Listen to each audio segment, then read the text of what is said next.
It's your boy Metro and I'm back with another reaction video. In today's reaction video we're looking at the 10 dumbest criminals caught on social media. But yeah, don't forget to leave a like, comment on the video if you're brand new to the channel. Don't forget to hit that subscribe button. Also, don't forget to turn on post notifications so you don't miss upload. Let's go to get right into this video.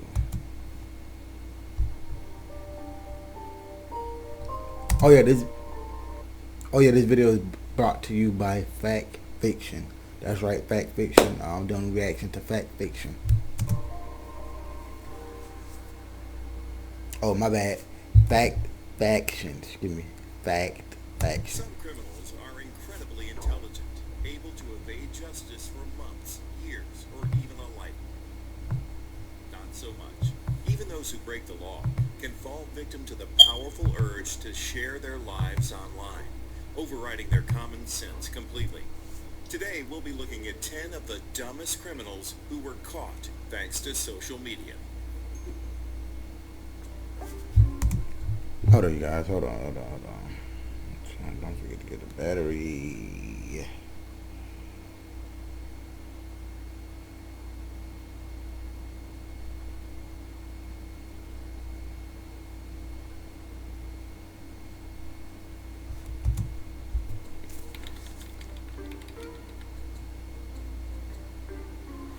In March 2012, incompetent criminal Michael Baker came upon an unattended police cruiser in Jenkins, Kentucky. While most people would simply walk on by, 20-year-old Baker took a different approach. He grabbed a gas can, stuck a siphon hose into the car, and had his girlfriend, Joanne Sendelin, snap a charming photo as he brandished his middle finger. The fun could have ended there, but Baker went one step further, proudly posting the photo to his Facebook account. Why would you do Michael Baker? Mr. Baker, Michael, why? Why would you do that? No wonder you number one. Along with friends and family, Jenkins police officials also saw the picture, and Baker was consequently arrested and charged with theft by unlawful taking. Baker explained to local media outlets that there was hardly any fuel in the squad car, and the whole exercise was intended only as a joke.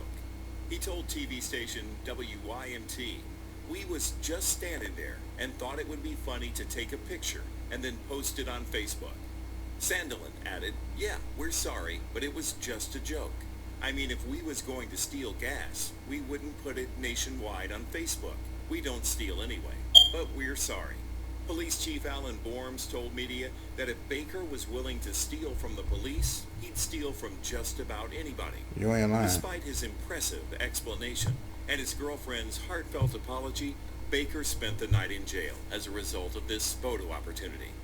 After he was released, he got right back on social media, posting, "Just got out of jail. Yeah, LOL, I went to jail over Facebook." Sounds like he learned his lesson, right? Right? Was it wrong?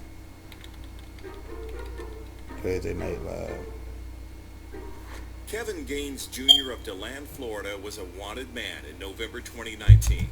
I'm sorry, we need to get that fixed. We'll put a new battery in that motor The detector. 20-year-old was sought by police on several charges: possession of a firearm by a delinquent, grand theft auto, criminal mischief, and having no valid driver's license. He was also considered armed and dangerous. You'd think with that list, Gaines would want to keep a low profile. Think again. After successfully evading authorities for about a month, Gaines made an interesting decision on December 26th. He went live on Instagram. Wow. Little did he know, a police deputy had spotted the car Gaines had stolen parked at a house on Beresford Avenue in DeLand. As Gaines broadcast to But y'all better stop with Instagram. I'm telling y'all, Instagram gets y'all in trouble. Anything on social media gets y'all in trouble. his Instagram account inside the house, a group of police officers was gathering outside, with the live feed confirming Gaines's location.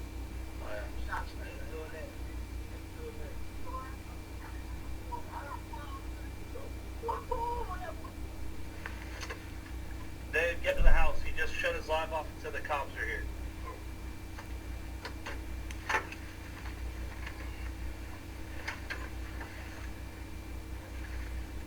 There you go. When Deputy Billy Levin shone a spotlight into the window of the home, the light was visible in the Instagram video, which ended rather suddenly when Gaines realized he'd been caught. Hey, you can tell him to either come on out, or we're going to run a search warrant. We'll go in and get him. Yeah, he was on a live video, and as soon as he shut the live video off, and they said, man, hurry up, cuz they're here. Get on the ground now. Get on the ground. On the ground now. Get on the ground. I got it. Dummy. You want to secure this house? Because we got a gun in here. Gaines surrendered to the authorities, who found 3 firearms inside the house, plus 1 underneath a car in the driveway. He was successfully arrested on the many charges he had racked up before giving himself up on Instagram.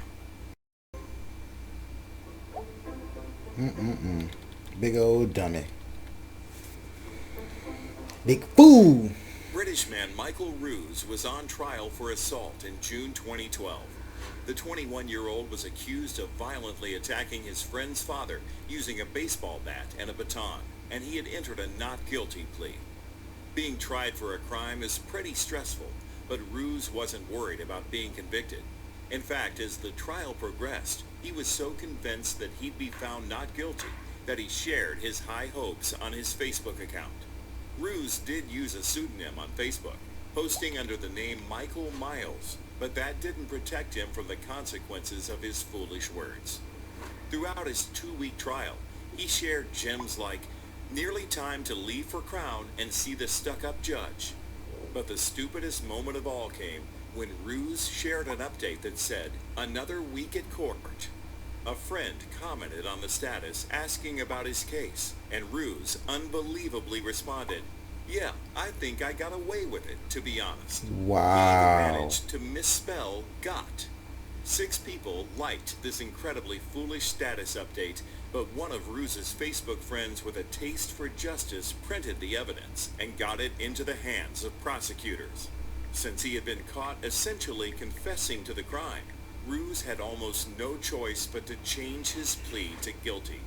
Ian Pearson, the judge presiding over the case, told Ruse, "You pleaded guilty partway through the trial only really because you were stupid enough to put on Facebook what amounted to a full confession." Ruse was sentenced to 46 weeks in prison for the assault. I ain't bad. After the incident, Ruse's attorney told the media that the young man needs help with regards to thinking skills. That sounds like Wow. a serious understatement. Crazy. Florida resident Whitney Beal made a very dangerous decision in October 2015. After a night of partying, she drove home drunk. But Beal didn't stop at just one stupid choice. She also decided to use the Periscope app to live stream her reckless journey. Beal can be heard on the video declaring, "If you're not new, I'm driving home drunk." She fell asleep. Let's see if I can fly. In the USA, people, let's see if I can get a video. I don't think I will. amid the sound of fellow drivers honking at Beal, she noticed how many viewers were tuning in to her bad idea, saying, 57 people. Oh my god. I didn't know I'd get this many people. I am super drunk in the USA and the light is red, I promise. But don't worry, Beal obviously had safety on her mind too. She told her shocked Periscope viewers, It's not cool. Driving drunk is not cool. But yet you're driving drunk, ma'am. Some of those watching the video feed called 911, and a Lakeland police officer was able to locate Beal's car by logging into the live stream. She was pulled over and arrested after failing a field sobriety test. On the way to the police station, Beal reportedly threw up in the back of the cruiser. Whitney Beal pleaded no contest to a charge of driving under the influence. She was sentenced in February 2016 to 12 months of probation, alcohol evaluation and treatment, a 10-day impound of her vehicle, and a 6-month suspension of her license. These are standard consequences for drunk driving. But Beal was also sentenced to 150 hours of community service and 10 days of weekend work release as a result of her decision to publicize her poor choices. Let's see if I get a And you got one. And you got one. You got what you wanted. You got a DUI. 29-year-old Orlando Henderson began working at Wells Fargo in Charlotte, North Oh, Carolina. I saw this in one. I April think he of scammed 2019. them. By December of the same year, he would be arrested in San Diego on suspicion of stealing almost $90,000 from the bank after his own social media posts helped alert authorities to his crimes. Within just 2 months of starting his job at Wells Fargo, Henderson began using his access to the bank vault to steal money from customer deposits. He pocketed cash on nearly 20 separate occasions, starting small with a theft of $446 and working his way up to high amounts. On July 15th, 2019, he took a whopping $13,450 from the vault. Henderson was not only pocketing money, but also covering up his theft by falsifying bank documents, creating fake deposit tickets, and making false entries. He was very careful to hide his illegal activity at the bank itself, but it was another story completely when it came to Henderson's social media accounts. Henderson was not shy when it came to bragging about his finances on Big old dummy. You shouldn't even put it on on Instagram and you wouldn't have got caught. online. Oh. Over the summer of 2019, he uploaded photos of himself holding impressive stacks of cash. He also shared pictures of a Mercedes-Benz he had purchased using a $20,000 cash down payment. This suspicious activity, along with large ATM deposits, attracted the attention of investigators, leading to Henderson's eventual arrest. The charges against Henderson included financial institution fraud, 19 counts of theft, embezzlement and misapplication, and 12 counts of making false entries. In a deal with prosecutors, he pleaded guilty to bank fraud and transactional money laundering on March 20th, 2020. Henderson appeared to have aspirations as a rap artist and often used the nickname AC Foes online. Ironically, he'd adopted the catchphrase, "Ain't wit bein' broke." Broke now. In March 2015, Andrew Dale Markham had an got a experience huge on neck. Facebook that most of us never will. He came across I need neck huge as mud. his own wanted photos. The Butler County, Ohio Sheriff's Office had posted photos of 21-year-old Markham to their Facebook page in an effort to track him down. There were several outstanding warrants on Markham, including for assault, abduction, and burglary, which is why so many people were surprised when he used his personal Facebook account to comment on the post. Somehow not realizing that it was a bad idea to announce himself on a post identifying him as a criminal suspect, Markham commented, "I ain't tripping. Half of them don't even know me." The sheriff's office wasted no time in responding. "If you could stop by the sheriff's office, that'd be great. Hey, it doesn't hurt to ask." A neighboring county's police department even joined in on the absurd comment thread, asking Markham to please stay in Butler County. Then Butler County Sheriff Richard K. Jones brought Twitter into the mix, tweeting a picture of a jail cell with the message, "Hey Andrew Markham, we've got your room ready." The interactions went viral, with many pointing out how foolish it was for a wanted man to publicly communicate with law enforcement. It didn't take Markham long to realize he was in over his head, and the 21-year-old turned himself in. The sheriff's office updated their interested followers with the news. He.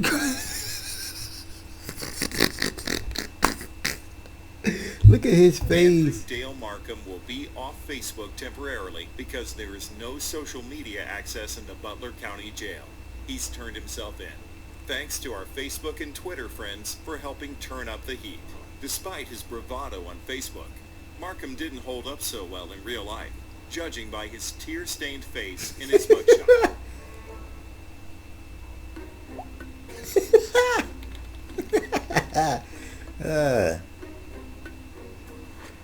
Melina Roberge and Isabel Legace took a big risk when they embarked on an Instagram-worthy vacation, and they paid a big price.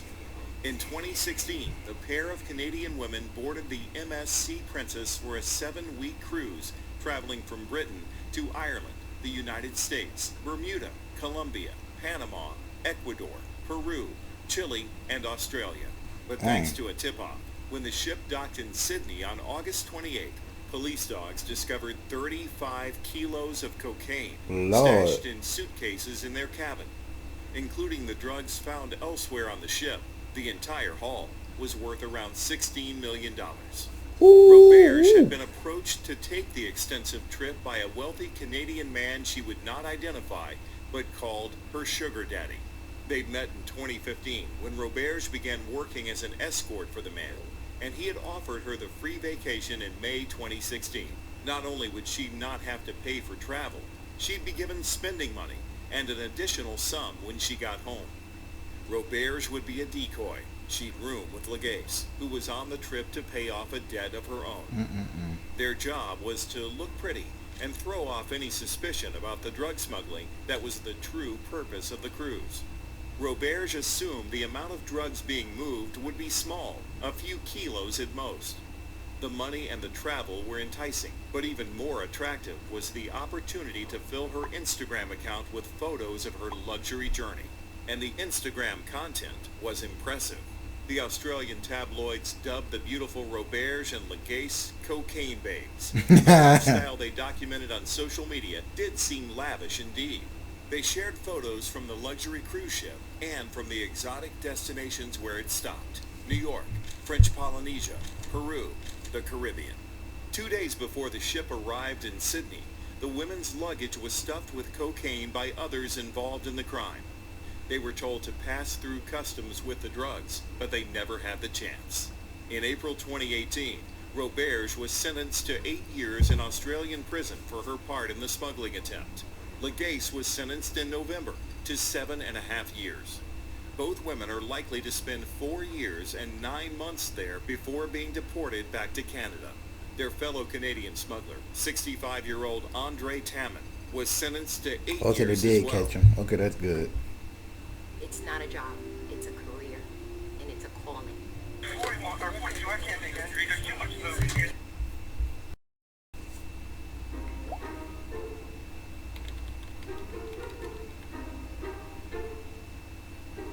What's the first thing a thief does when he successfully pulls off a job? In the case Social of this media. gang, the answer is sharing the evidence on Instagram. In November 2019, a group of young men who stole luxury cars in Leeds, England, decided they should brag about their crimes on social media. They created an Instagram account called Mr. Dingers and began posting photos and videos of themselves posing with the stolen vehicles. The thieves took care to hide their identities, even while publicizing their illegal activity.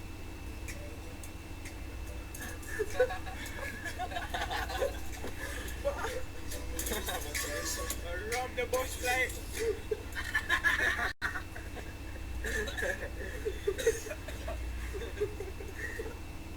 Burglars from the ends. Little legends. Oh no.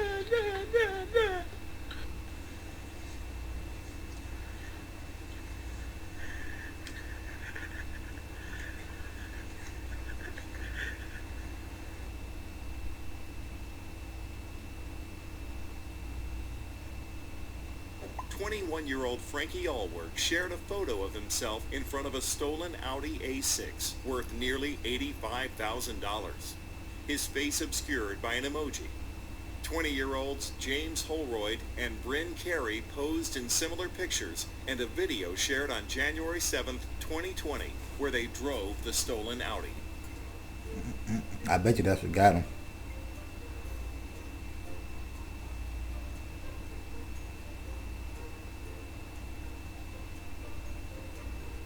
That video alone garnered more than 30,000 views.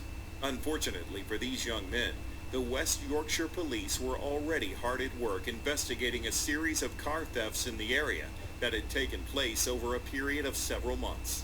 When CCTV footage captured Allwork tossing a cigarette butt into some bushes, investigators were able to retrieve it and test it for DNA, which broke the case wide open in February 2020. Once the trio were in custody, police also found the original incriminating photo of Allwork, with his face clearly visible on one of their mobile phones. Tragic. It's hard to argue your innocence when you documented the crime yourself. All three Instagrammers admitted to burglary and theft charges in Leeds Crown Court. Allwork was sentenced to 4 years and 6 months, Holroyd to 34 months, and Carey to 32 months. Perhaps social media fame isn't all it's cracked up to be. My boy got a year and some change.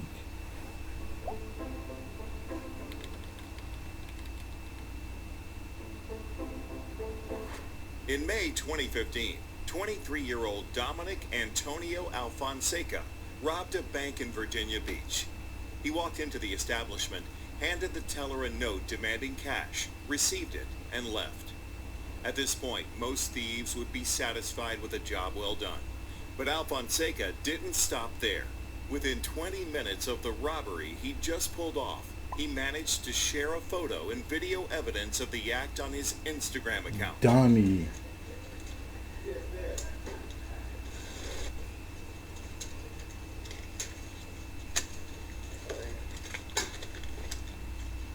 Big, bruh, you was not that stupid. Alfonseca posted 2 videos of the robbery itself, plus a picture of the note he'd handed to the teller. Read, "I need 150,000 bands right now, please. Police take 3 to 4 minutes to get here. I would appreciate if you ring the alarm a minute after I am gone. Make sure the money doesn't blow up on my way out." When asked about his Instagram activity, Alfonseca claimed that he wanted the police to know that he wasn't armed, and of course, he wanted to share what he was doing. An aspiring rapper, Alfonseca was also looking to gain followers on the platform, hoping a big name in the music industry might see his posts. Police located and arrested Alfonseca with a gym bag full of the stolen cash less than half an hour after the crime. He later admitted that he'd asked the teller for money and then took it from the bank, but suggested he wasn't guilty of robbery because he'd asked politely. A robbery is demanding, going and demanding something and taking the money or whatever like that. I didn't do that. Regardless of his bulletproof logic, he was sentenced in 2016 to 2 years and 11 months in prison. Oh, he out.